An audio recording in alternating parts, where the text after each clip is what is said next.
how to add navigation bar in Google Sites. Hello guys and welcome to this new tutorial. In today's video I'm going to show you how simple and easy it is to add a navigation bar into your Google Sites. So the process is going to be very easy and simple. We're going to head over sites.google.com, sign in for an account, and here we have the dashboard. Now once you're here, we're going to select the website that we want to make to this specific let's say here procedure.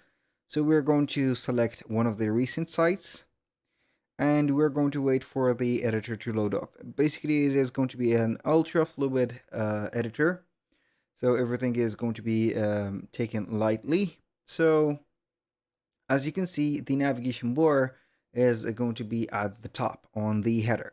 So each one of the websites that you're going to create on Google Sites are going to be having this navigation bar. Now, how we can control this navigation bar?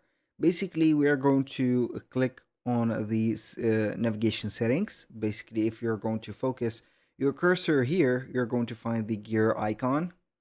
And from these, we're going to find navigation. You can go ahead and change the mode. As you can see, we have the top. We have also the side as a hamburger menu. So when you click on it, it is going to be having a hamburger menu from here. Basically, you cannot delete it, but basically you can go ahead and put a color for it and also a mode for it. So aside from that, how we can control it or add or reorganize the pages. You're going to head over the right side of the screen, click on the pages like that. Now we can go ahead and see that we have the same names from this specific list to this space here. You can go ahead and navigate, or not navigate, but basically organize the pages that you have added or you have on the website already. So basically you can go ahead and rearrange the placement of each one of the elements like that. It is going to be an instant changement.